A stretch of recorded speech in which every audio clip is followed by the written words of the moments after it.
A long table, 12 chairs, one absent seat. The man who built everything was told to wait outside his own headquarters while the people he trusted decided his future in a room he had furnished with his own money. He had turned a corner soda fountain into a continent-spanning empire, his signature scrawled on the wall of every distributor from coast to coast. He walked in that morning believing he would leave with a promotion. He would leave with nothing, no title, no office, no key that still worked. Somewhere in that room sat the friend who had promised loyalty over a handshake decades earlier. That friend was about to raise his hand against him. What that hand set in motion would take years to fully surface, and the reason it happened is stranger than betrayal. To understand the fall, you have to understand how absolute the rain was. He had started with syrup and stubbornness, a recipe he claimed came to him during a fever, mixed in a copper kettle behind a pharmacy counter. Where others sold refreshment, he sold ritual. He taught a nation to associate a cold glass with celebration, with romance, with belonging. Within 15 years, his product outsold every competitor combined. He owned the bottling plants, the truck fleets, the advertising presses. When a rival tried to imitate his formula, he bought the rival and shuttered it in a weekend. He did not tolerate ambiguity, and he did not share credit. The empire was him, and he made certain everyone in it knew it. That certainty would become the very crack the coup crawled through. But every kingdom needs administrators, and here is the first small mystery.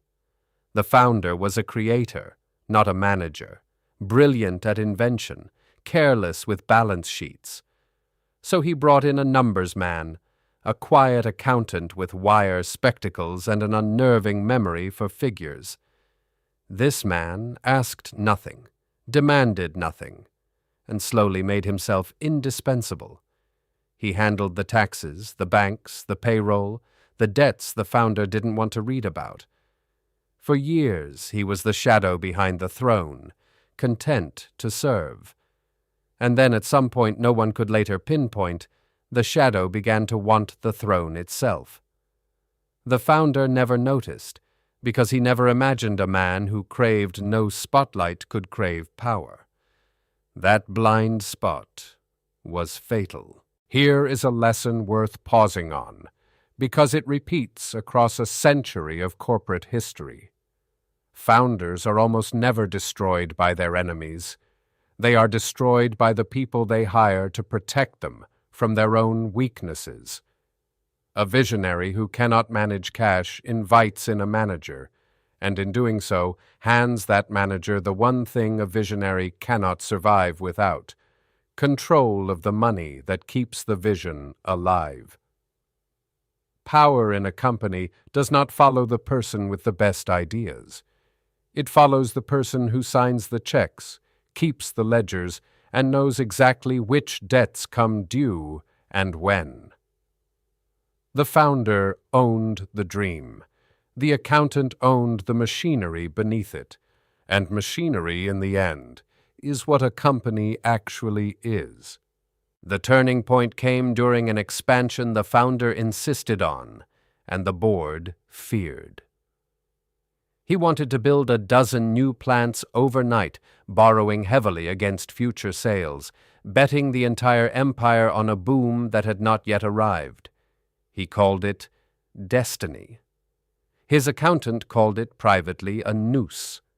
To fund the gamble, the founder did something he would regret for the rest of his life. He sold shares.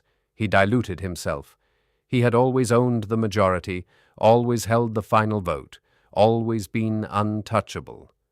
But to raise the millions his dream required, he let outside investors and his own executives buy in. A little here, a percentage there.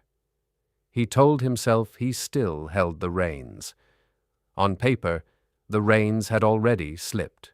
The accountant understood arithmetic the founder never bothered to. He quietly tallied the shares. He knew that the founder, once the majority owner, now held less than half. He knew that if the scattered pieces could be gathered, the executives, the two largest investors, the banker who sat on the board, a coalition could outvote the king. So he began, patiently, to gather. He did not scheme in the open. He listened. He learned who resented the founder's tantrums, who feared the debt, who wanted a bigger payout, who had been humiliated in a meeting and never forgot it. One by one, he offered them the same quiet promise: stability, dividends, and a company run by adults. Betrayal rarely arrives as a dagger. It arrives as reasonableness. The founder, meanwhile, sensed nothing. He was consumed by the expansion, traveling between construction sites, giving speeches, posing for the newspapers as the industrialist genius of the age. His confidence had curdled into something dangerous, the belief that the company could not exist without him, and therefore no one would dare move against him. He mistook indispensability for invulnerability. He humiliated a vice president in front of the board over a rounding error. He overruled the banker on a loan and made him look foolish. He told his old friend the accountant, in front of others, that numbers men lacked imagination. Each insult was a brick, and the accountant was building a wall. The founder was, without knowing it, recruiting his own executioners with his own mouth. There is a second, deeper insight here, and it is the one most founders never learn until it is too late. A company is not a monarchy, no matter how it feels to the person who started it. It is a coalition of interests held together by a story.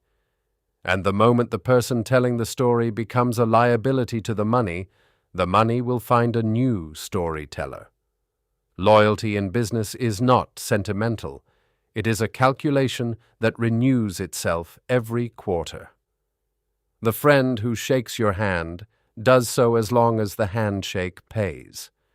The founder believed his relationships were personal, they were positional, and positions, unlike friendships, can be voted on. He had spent 30 years assuming affection where there was only arithmetic. The boom the founder bet everything on arrived late and small. Sales rose, but not fast enough to service the debt. Suddenly the empire that had never known fear was making anxious phone calls to banks. This was the moment the accountant had waited for. Not a scandal, not a crime. Just a founder made vulnerable by his own overreach. The banker called a special board meeting. The stated reason was reviewing the company's financial strategy. The real reason was written on a single sheet of paper the accountant had prepared, a resolution to replace the chief executive. 7 signatures had been gathered in advance, in quiet lunches and phone calls the founder never heard about. The vote was decided before the meeting began. All that remained was the theater of holding it. So we return to that long table and the empty chair. The founder was invited in and, remarkably, still believed he was there to defend his expansion plan. He spoke for 20 minutes about vision, about legacy, about the future. When he finished, the banker slid the resolution across the table. The room went silent. Then the hands began to rise. The vice president he had humiliated, the 2 investors, the banker, 3 others. And finally, last, the accountant, the quiet man in wire spectacles, the friend of 30 years, lifting his hand without meeting the founder's eyes. 7 votes. The founder counted them twice, as if arithmetic might betray the arithmetician. It did not.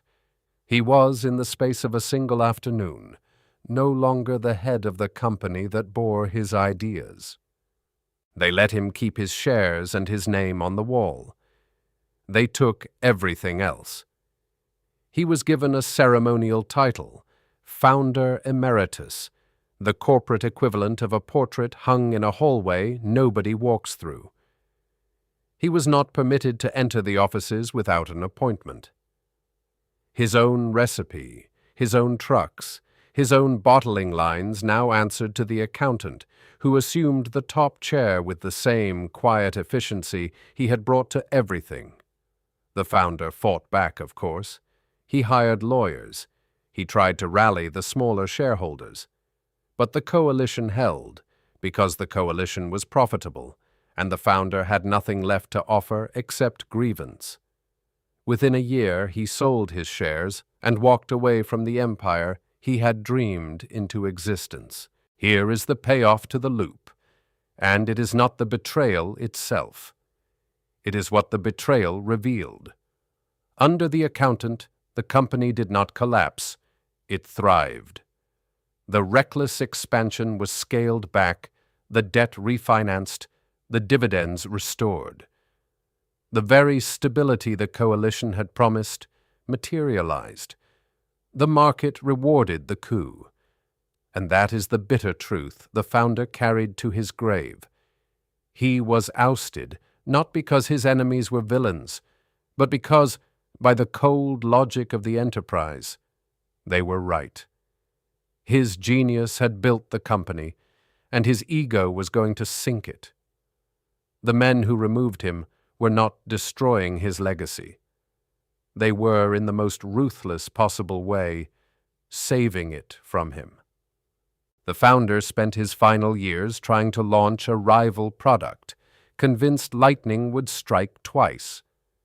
It never did. He had built one empire on the strength of an idea whose time had come, and he mistook that timing for a permanent gift. The company he lost outlived him by generations. Its logo now recognized in nearly every country on earth, its origin story sanitized to omit the afternoon of 7 raised hands. The accountant who deposed him is remembered, when he is remembered at all, as a steady steward.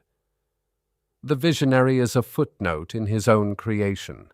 Power, it turns out, is not the same as ownership, and neither is the same as control, and a founder who confuses the three is a founder waiting to be voted out. The pattern in this story is not rare. It is the hidden machinery beneath half the great companies you know, where the name on the door belongs to someone the building has long since forgotten. If you want more of these buried boardroom wars, the coups, the betrayals, the quiet men who took everything from the loud ones who built it, this channel exists for exactly that. Subscribe to Magnates and Monopolies, and next time we open a boardroom door, you'll already know to count the hands before you speak. Because in the end, every empire is only ever one vote away from a new king, and the person most certain it can't happen to them is usually the one already outnumbered. Watch closely. The next founder never sees it coming either.